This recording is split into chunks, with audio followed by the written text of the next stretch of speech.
The earliest automobiles used a tiller for steering. That's a lever attached to a rudder. The first steering wheel appeared in 1894 in a car built by the Panhard Company of France. Today, the steering wheel is a multitasking component, integrating control switches and the driver's side airbag.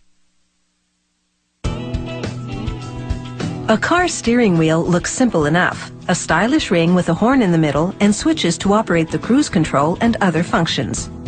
Yet, despite this simplicity, a steering wheel design undergoes years of development and testing for safety, durability, appearance, and function. The manufacturing process begins with the armature, the internal support structure.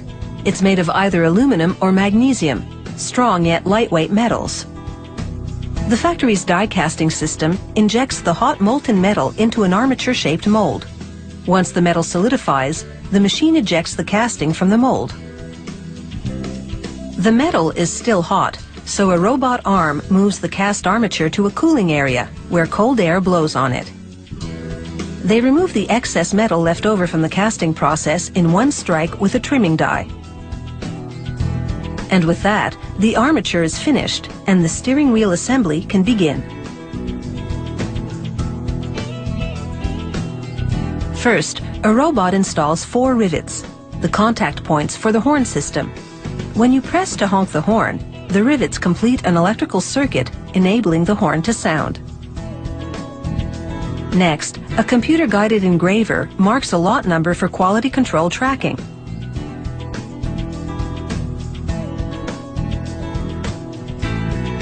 This demonstration shows the basis of the next step. When mixed together, these two polyurethane chemicals react to each other and produce an expanding foam.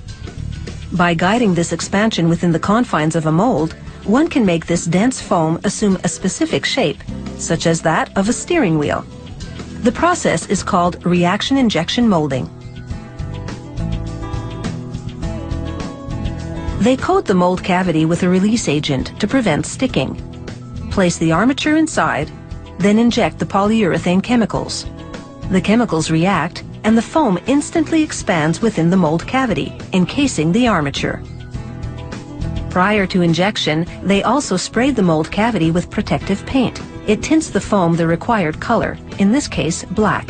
It also protects the foam against wear and UV damage. The injection molding process leaves excess polyurethane on the steering wheel, so the next step is to trim it off.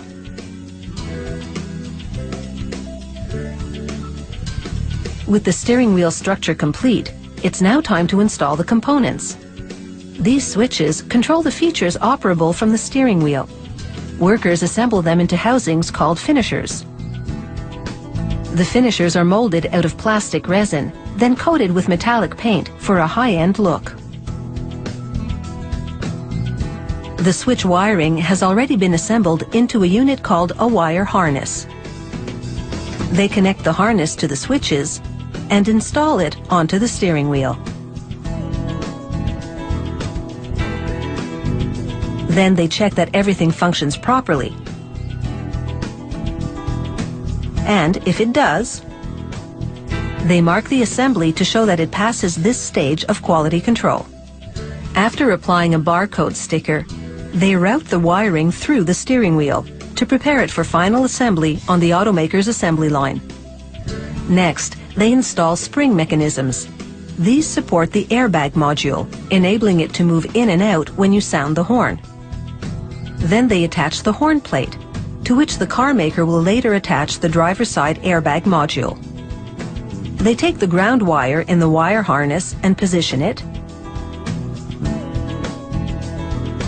then flip the steering wheel and secure the switch finishers to the exposed back of the armature. Then they install a back cover made of plastic resin, the color matching the rest of the steering wheel. A robot arm equipped with a camera performs a thorough quality control inspection.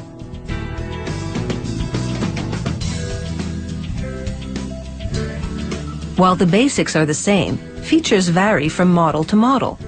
Higher-end steering wheels are wrapped in leather and often have extra switch controls for the audio system and for hands-free use of a cell phone.